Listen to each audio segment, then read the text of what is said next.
안녕하세요. 책나들입니다. 오늘은 이수진 작가의 단편소설 그리고 다시를 읽어드리겠습니다. 이 작품은 제76회 한국소설 신인상 당선작입니다. 소설은 인간 희노애락을 노래하는 것이기에 그 어떤 경우도 우리의 삶을 살찌우게 하지만 그 중에도 즉 기쁨이나 충만감을 느끼게 하는 소설은 그 여운이 좀 더 오래 가는 것 같습니다. 자, 그럼 이야기 속으로 들어가 보겠습니다. 저녁 시간에 세종호수공원은 사람들의 발소리로 가득했다. 연지는 자신의 발소리를 그 소리에 묻혀 은닉시켰다. 호숫가는 낮 동안 달아오른 땅꼬죽이 적당히 식어 청바지에 긴팔 셔츠 차림임에도 불구하고 덥지 않았다.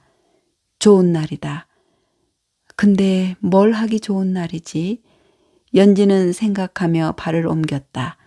눈앞의 풍경이 초점 없는 시야 속으로 들어오며 겹겹이 쌓여 보였다.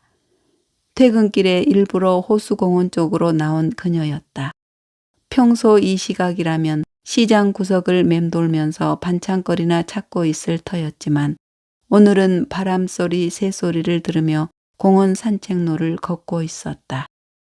멍하니 걸으며 연지는 퇴근 직전 팀장과 나눈 대화를 떠올렸다. 다음 주 월요일에 있을 회의 자료들을 미리 뽑아두고 스테이플러로 연달아 종이에 철심을 박아놓고 있던 연지에게 그는 다가왔다. 힘들지?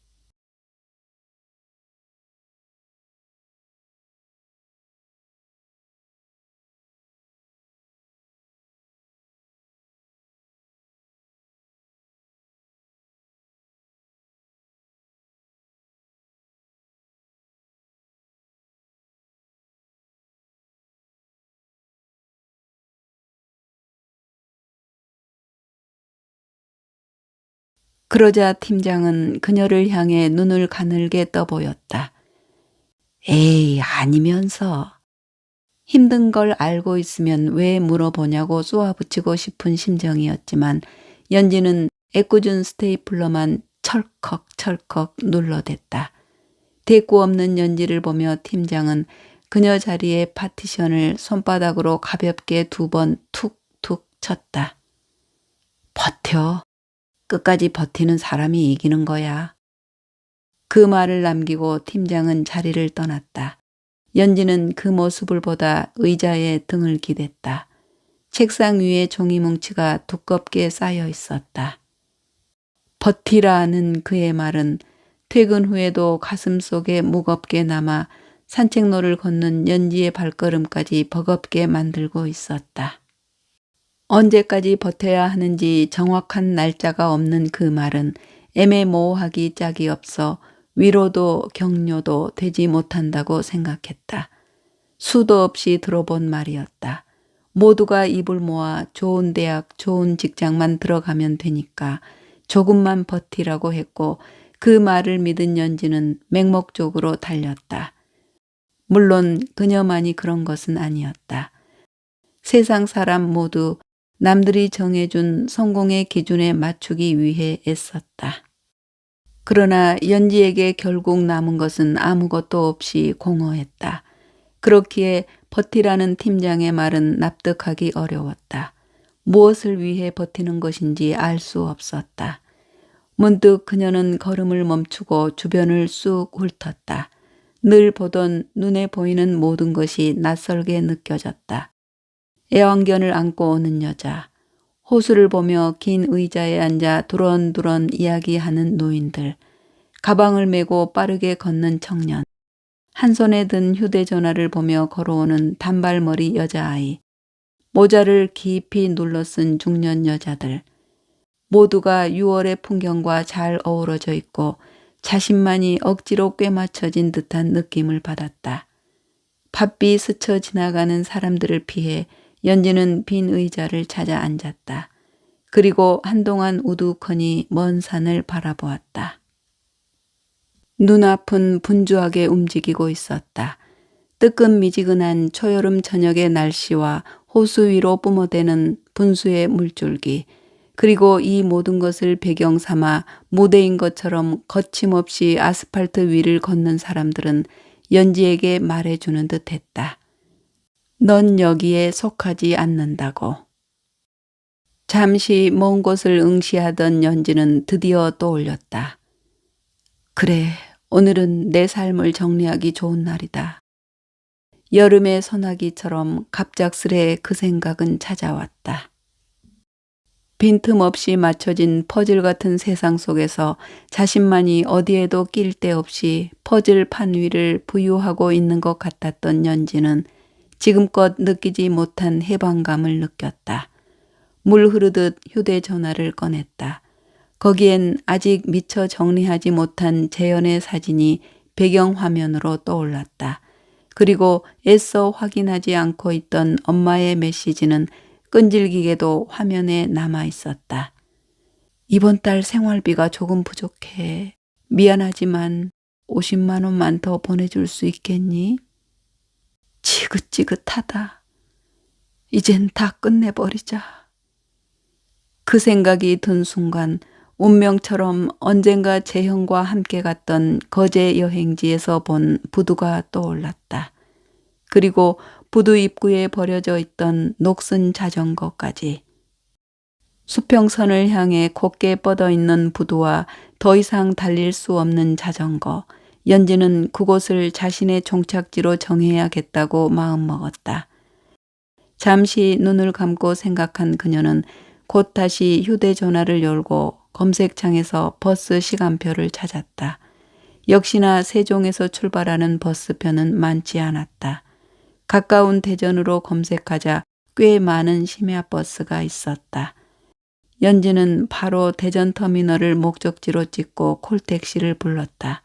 3분 후 도착 예정이라는 알림을 확인한 후 연지는 가방을 어깨에 메고 자리에서 일어났다. 애플리케이션으로 예약한 택시의 기사는 말수가 없었다. 연지의 표정을 읽고 관록 있는 기사가 입을 다문 걸 수도 있었다. 어차피 어떤 말도 할 기분이 아니었던 연지는 창밖만 멀거니 쳐다봤다. 이 순간 아까 정리한 파일철을 서랍에 넣어두지 못한 게 생각난 자신이 기가 막혔다. 임대라는 사인이 붙은 여러 건물을 지나던 중 연지는 한 휴대전화 가게 앞에 붙은 여자 모델과 눈이 마주쳤다. 연지는 심한 구토감과 함께 눈가가 화끈해지는 것을 느끼며 아직 배경화면에 남아있는 재현을 떠올렸다. 재현은 6년을 함께한 남자친구였다. 그는 고향을 떠나 서울에 있는 대학에 진학한 연지가 외로움을 느낄 때마다 옆에 있어주던 남자친구였다. 연지 또한 재현이 군대에 있을 때 매주 편지를 보내던 여자친구였다. 언젠가 연지는 재현에게 말했다. 자기는 부모님께 사랑 듬뿍 받으면서 자랐지. 나는 정반대야. 나는 자식으로서 진 빚을 부모에게 갚고 있어. 웃기지 않아? 내 부모가 나에게 해준 거라곤 이 거지 같은 세상에 태어나게 한 것. 그게 다야. 나는 학원 하나 다니지 않고 이 대학에 들어왔고 학비는 장학금을 받고 있어. 생활비는 알바하면서 벌고 누구보다 힘들게 버티고 있는데 근데 진짜 거지 같은 건 가족이라는 이유로 외면할 수도 없어. 나랑 결혼하면 아마 자기도 나와 같은 수렁에 빠지게 될 거야. 자기는 나 버리고 훨훨 날아가. 자기랑 맞는 공주님 같은 여자 만나서 알콩달콩 살아. 연지의 넋두리가 끝났을 때 재현은 연지를 품에 꼭 안았다. 그리고 그는 숨소리 섞인 단어들을 내뱉으며 연지의 귀를 간지럽혔다. 걱정하지 마. 자기가 어디에 있든 내가 언제든 구하러 가줄게. 연지는 그 품에서 난생 처음 편안함을 느꼈던 그날의 자신이 선명했다. 세종시 공무원 시험 합격자가 발표되던 날 합격의 기쁨보다도 장거리 연애가 시작될 미래를 생각하며 미간을 좁히고 있던 연지였다. 그때도 재현은 그녀를 안으며 말했다. 걱정할 건 하나도 없어. 연지는 그 말을 조금도 의심하지 않았다. 장거리 연애를 시작한 지 2년째 되던 어느 날 연지는 그동안 한 번도 한 적 없는 행동을 했다. 조금씩 달라진 재현의 태도를 보며 일말의 불안감에 휩싸인 탓이었다. 어쩌면 자신의 남자친구에 대한 확신을 다시금 얻고 싶다는 욕심이었을 수도 있다. 연지는 재현이 자신의 자취방에서 잠든 사이 그의 휴대전화를 열었다. 그날 연지를 가장 비참하게 만든 것은 사진첩에서 발견한 낯선 여자를 안고 있는 재현이 아니었다. 재현이 이미 3개월째 그녀와 연인 사이를 이어오고 있었다는 사실도 아니었다.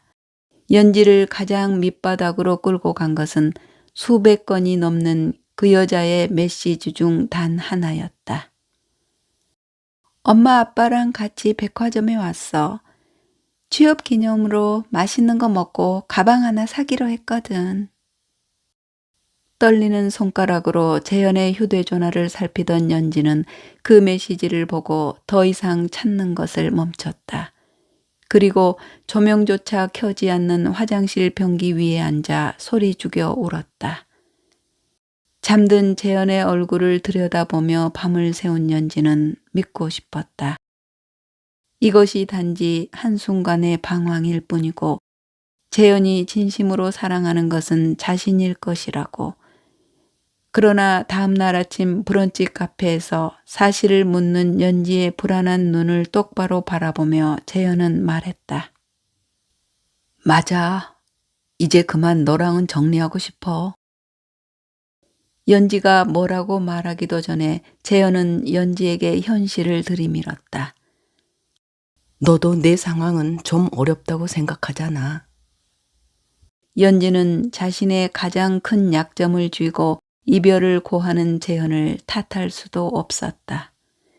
재현이 용서를 빌면 못 이기는 척 받아줄 생각이었던 연지는 몇 날 며칠을 매달렸다. 더 좋은 사람 찾아가라고 했던 거 진심 아니야. 그렇게 말해서 너한테 떠나지 않을 거라는 말을 듣고 싶었던 거야. 내가 잘못했어. 우리 함께 한 시간을 생각해 주면 안 될까? 제발. 바닥에 바싹 엎드리며 그의 신발이라도 핥을 기세로 붙잡았지만 재현은 그럴수록 냉담해질 뿐이었다. 그렇게 재현은 연지를 떠났다. 과거의 추억도 재현을 붙잡을 때마다 떨이 상품 팔아넘기듯 내던져져 더 이상 남아있지 않았다. 연지는 같은 구간만 튕겨대는 고장난 CD 플레이어처럼 집과 회사만을 반복했다. 텅 비어버린 재현의 자리를 메우기 위해 영화, 음악, 술, 찾지 않은 것이 없었지만 언제나 하루의 마지막에 연지가 선택한 것은 재현의 SNS를 찾아보고 그에게 연락하는 것이었다. 재현은 이제 연지의 연락에 답장조차 하지 않았다. 퇴근하기 직전 연지는 휴대전화를 켠 채 비상계단에 앉아 있었다. 재영과의 메시지 창은 오른쪽에만 기둥을 세워둔 듯 연지의 말풍선만 쭉 이어져 있었다. 연지는 눈앞이 뿌얘지는 것을 느끼며 고개를 들었다. 관자놀이를 간지럼 태우며 물방울이 흘러내렸다. 눈앞이 다시 맑아지자 끝없이 올라가는 계단이 시야 가득히 펼쳐졌다. 눈을 한번 질끈 감은 후 연지는 마지막 메시지를 보냈다. 이제 연락할 일 없을 거야. 미안했어. 그러나 마지막을 고하는 연지의 문자에도 답장은 오지 않았다. 연지를 태운 택시는 대전 중심지에 들어서고 있었다. 금요일인 탓인지 도로에는 차가 가득했다. 연지는 다시는 밟을 일이 없을 도시의 불빛을 멍하니 바라보았다. 물론 삶을 놓고자 마음먹게 된 데에는 다른 이유도 많았다.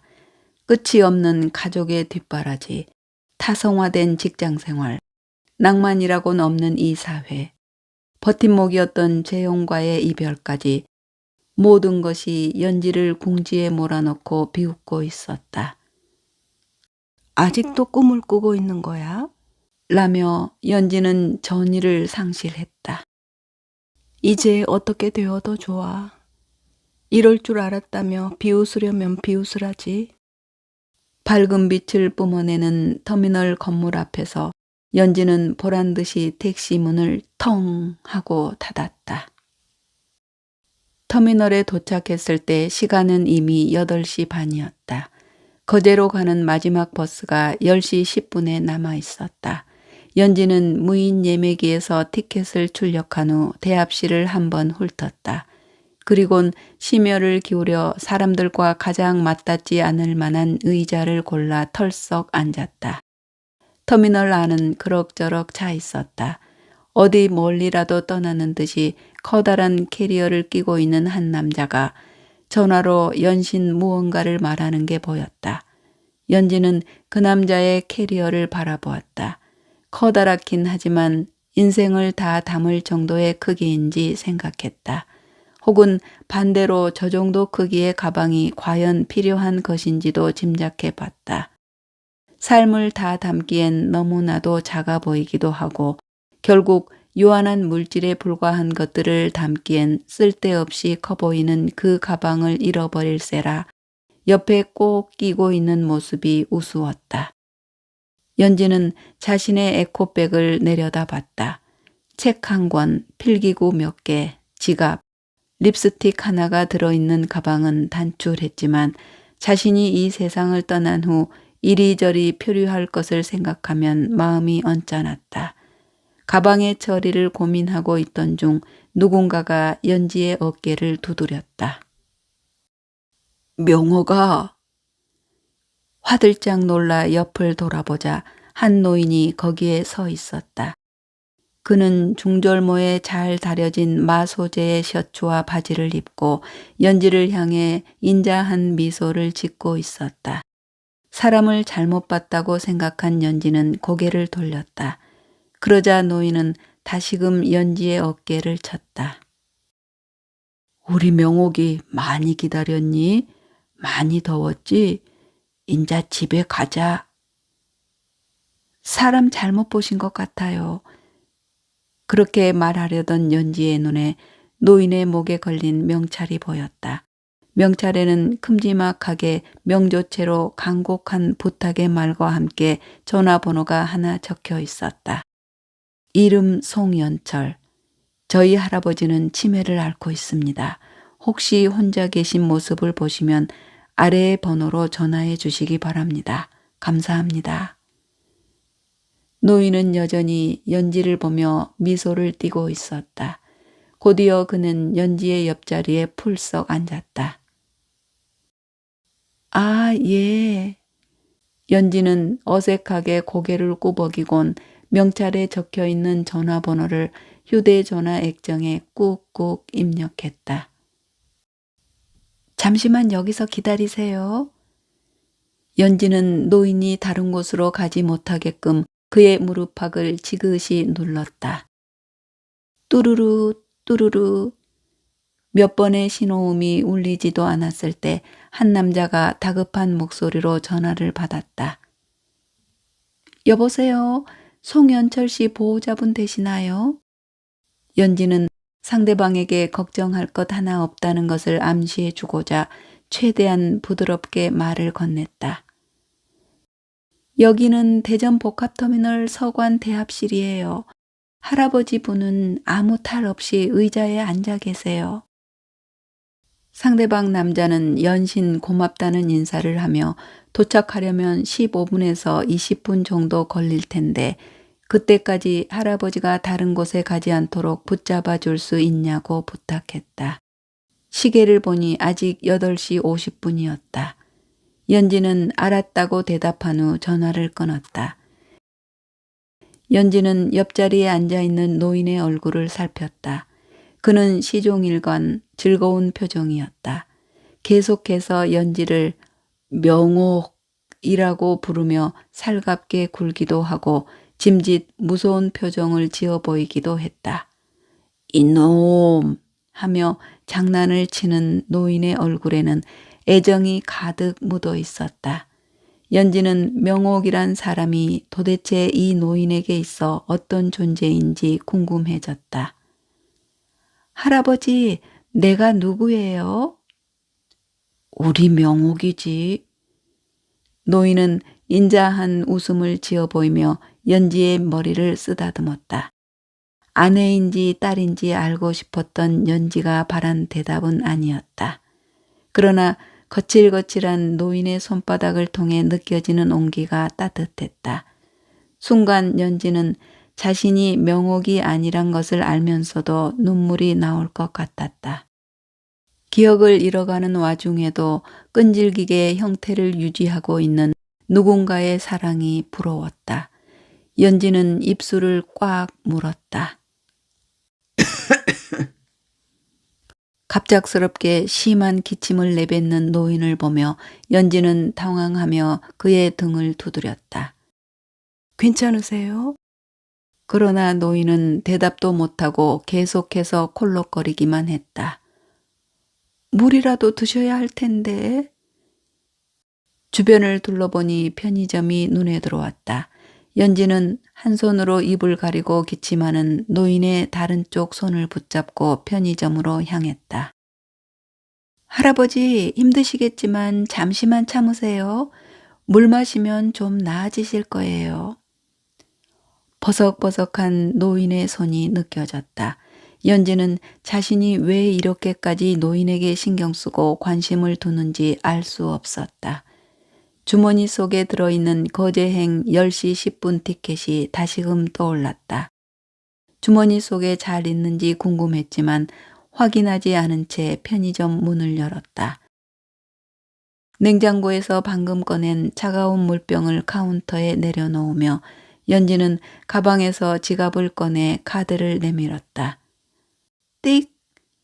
바코드를 찍은 직원은 포스기를 보며 1+1 상품이라 하나 더 가져오셔야 해요. 라고 몸이 건조하게 말했다.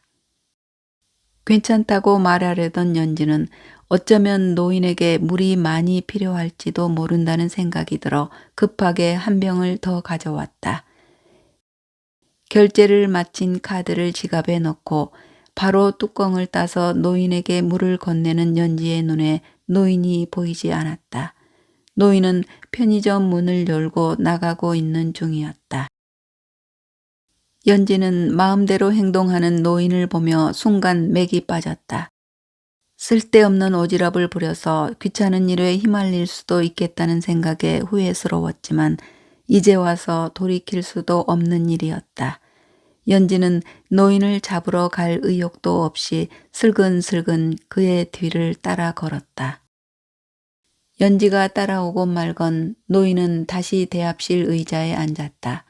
그 뒷모습을 잠깐 바라본 연지는 하는 수 없이 노인의 옆자리에 앉아 물병을 건넸다.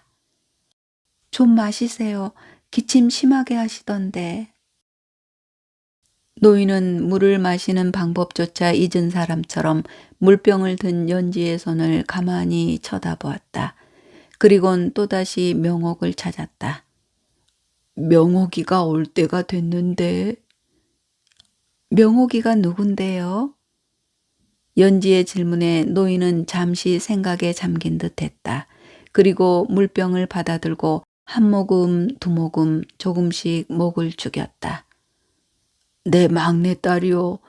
이 근처 한약방에서 일하고 있는데 밤길이 위험해서 내 항상 이렇게 데리러 옵니다.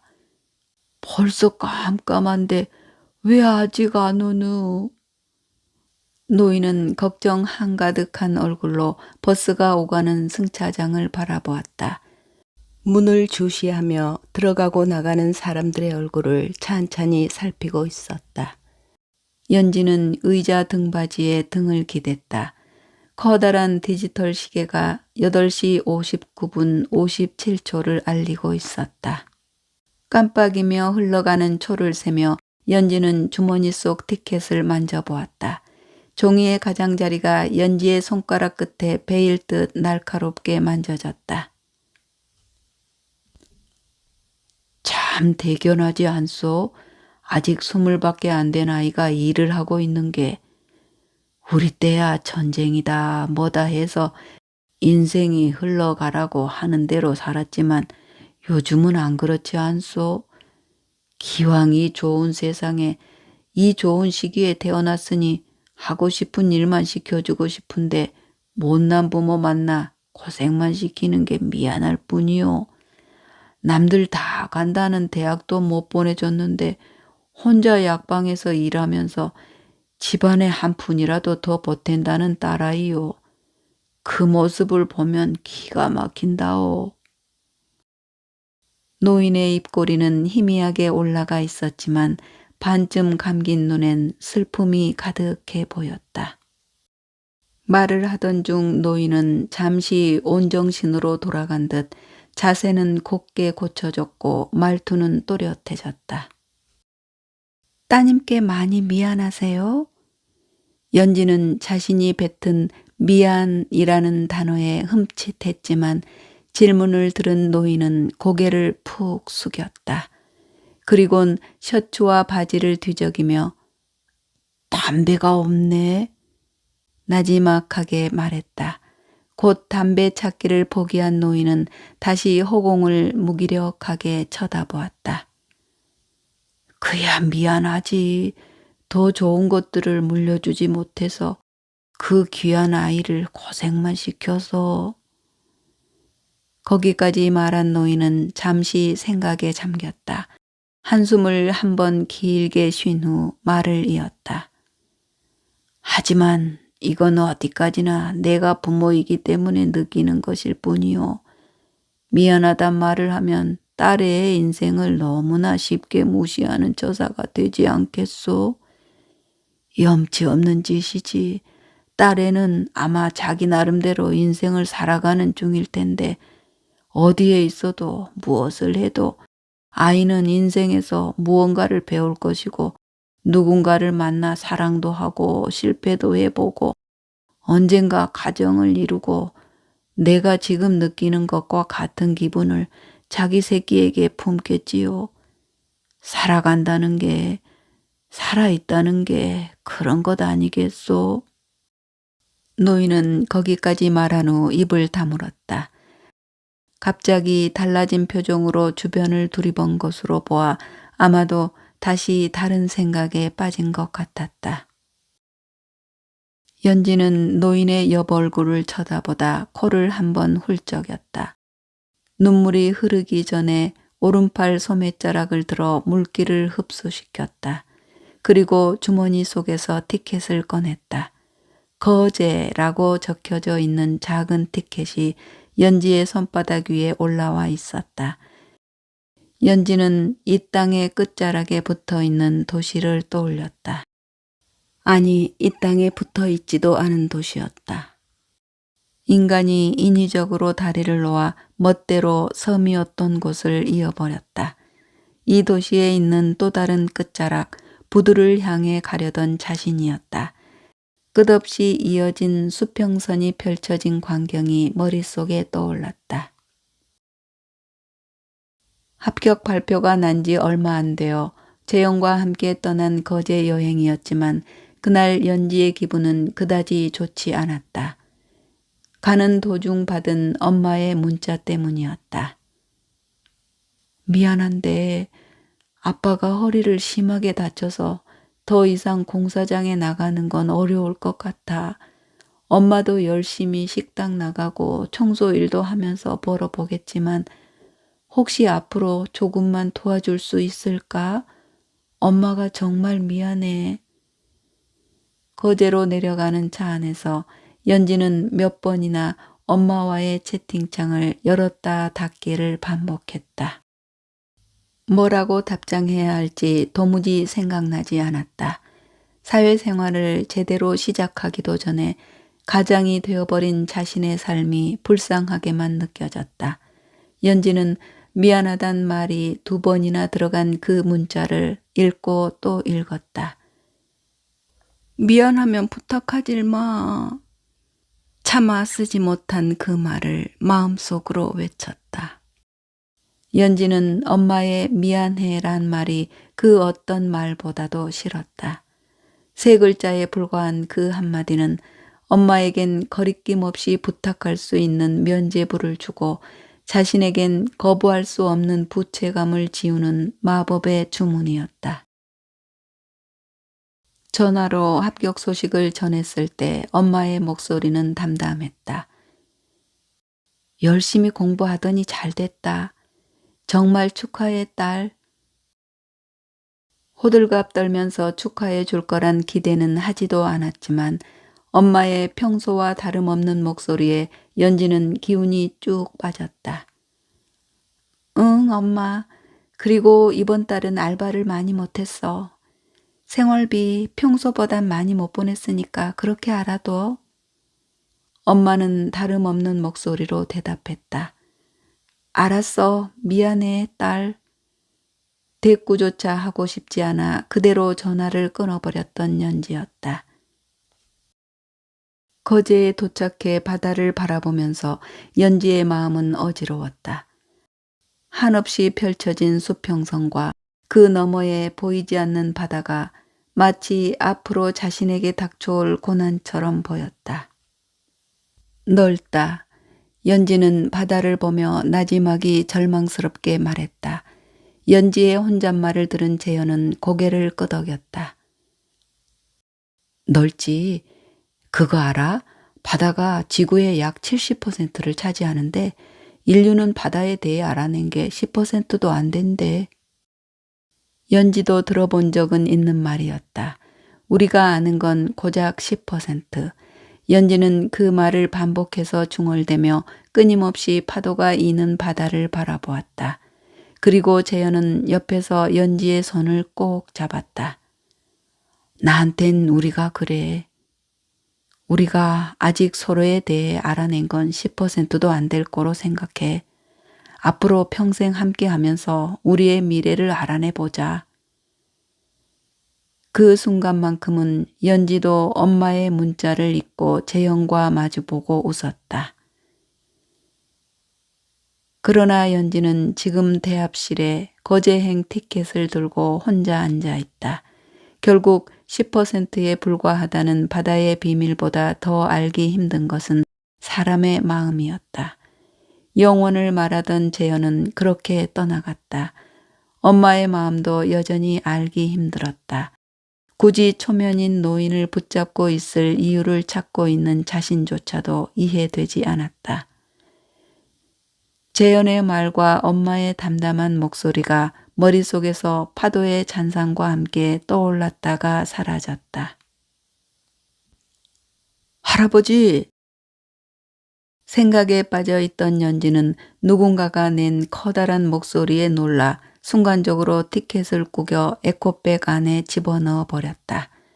고개를 들자 연지보다 몇 살은 더 많아 보이는 한 남자가 이쪽을 향해 뛰어오고 있었다. 남자는 노인의 팔을 붙잡고 그 앞에 허리를 구부리고 앉아 노인의 얼굴을 살폈다.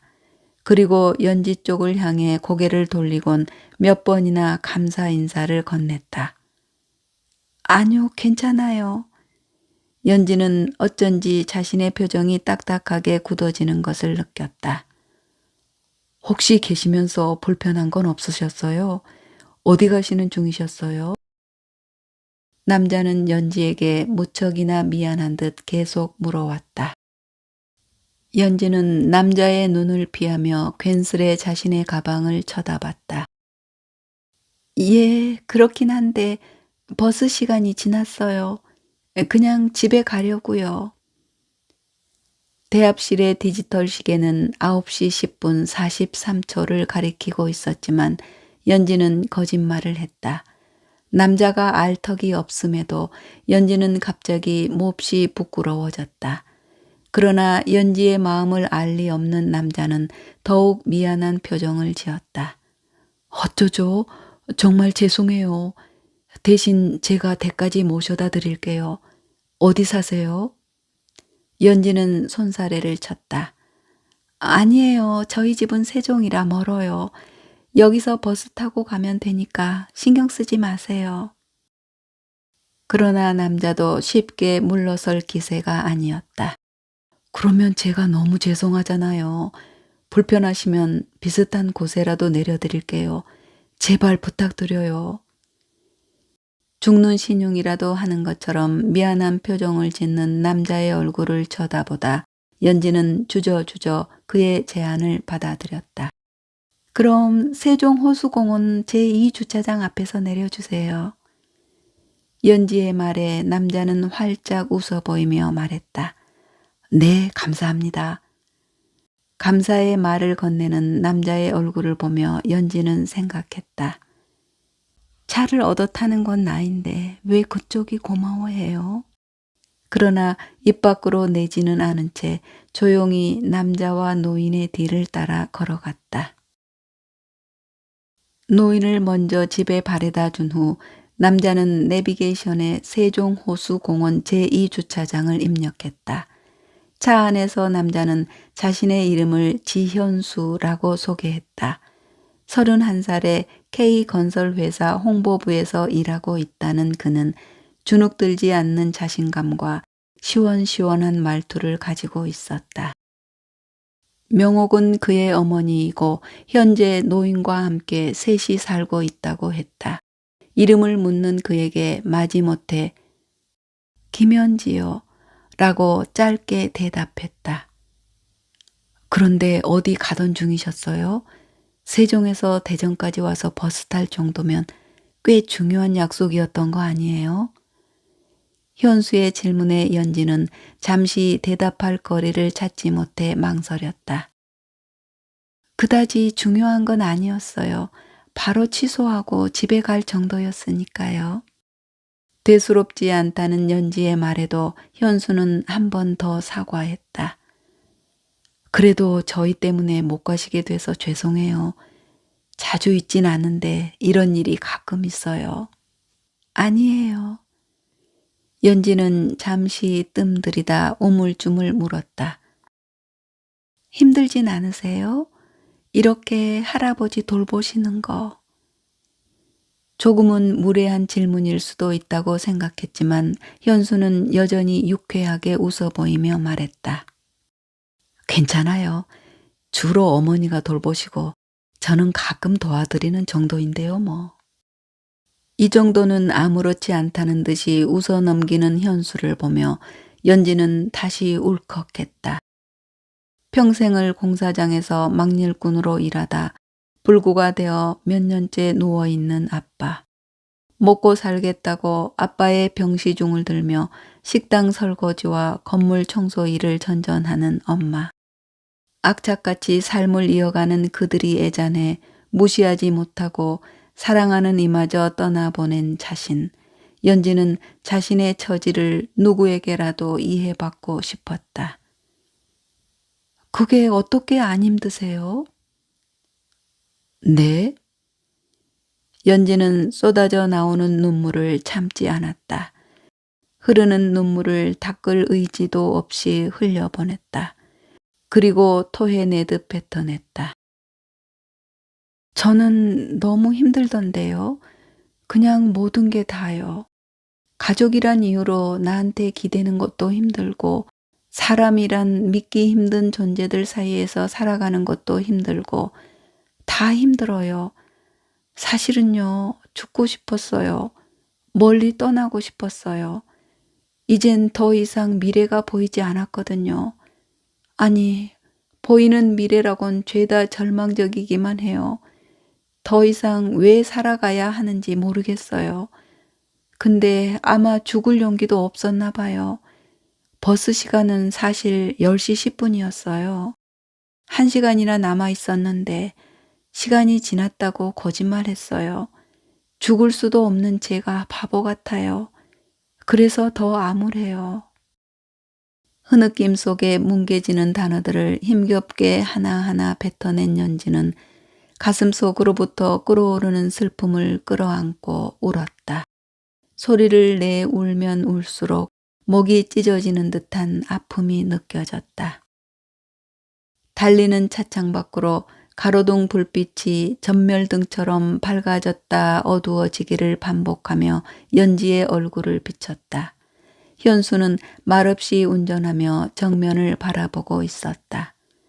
차가 세종호수공원 제2주차장에 도착할 즈음엔 이미 연지가 눈물을 멈추고 지친 얼굴을 하고 있었던 때였다.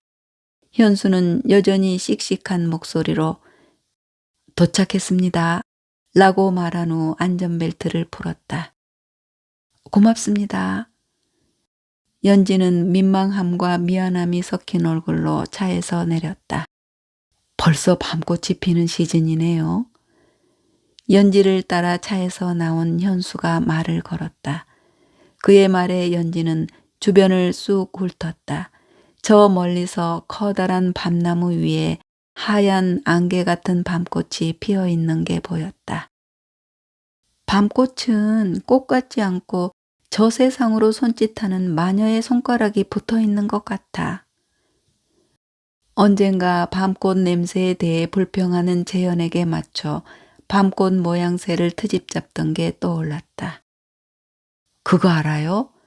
밤꽃 꽃말이 희망이래요. 연지는 현수를 말없이 쳐다봤다. 어쩐지 생뚱맞다는 생각이 들었다. 뭔가 부조하죠? 저도 처음엔 그렇게 생각했어요.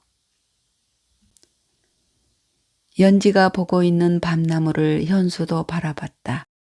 두 사람의 시선이 밤나무에서 맞닿았다.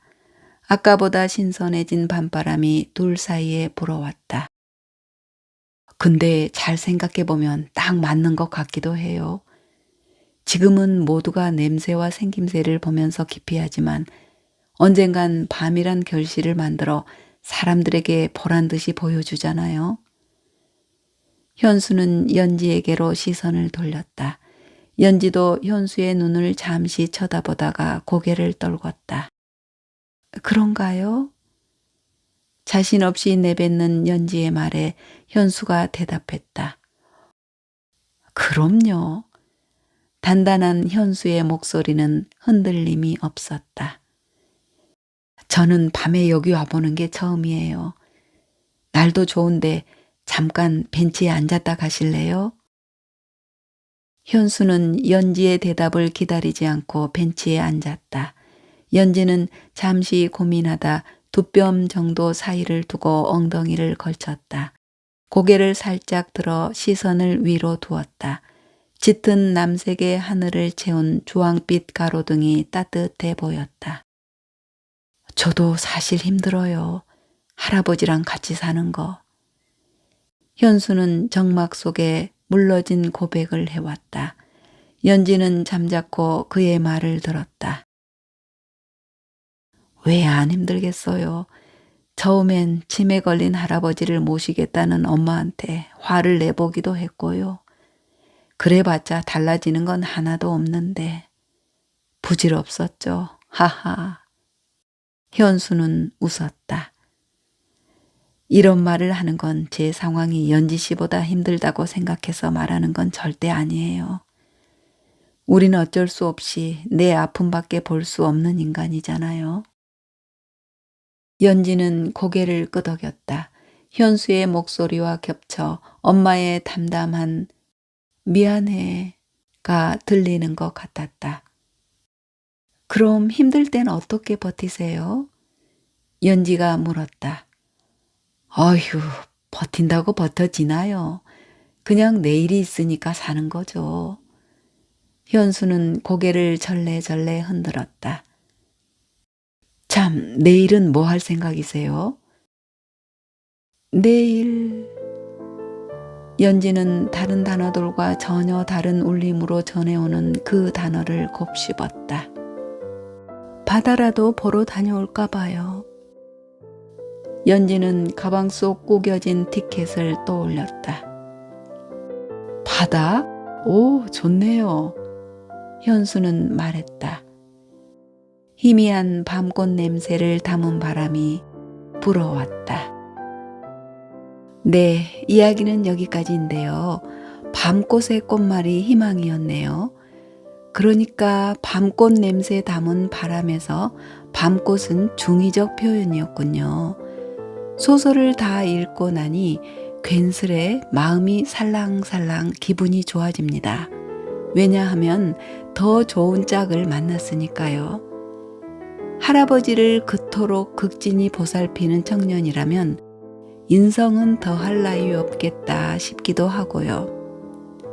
성실한 청년 현수와 착한 연지가 예쁘게 사는 모습까지 상상해 보게 하는 행복한 소설이었습니다.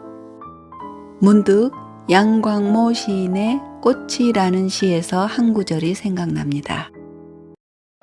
사랑하는 사람의 얼굴을 어루만지며 사랑한다. 가슴 떨며 고백할 수 있는 사람처럼 한번 살아봤으면.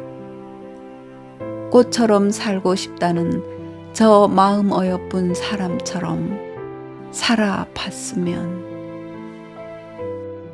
네, 오늘은 여기까지입니다. 여러분 항상 변함없는 예쁜 사랑하시길 바라며 저는 여기서 인사드리겠습니다. 고맙습니다.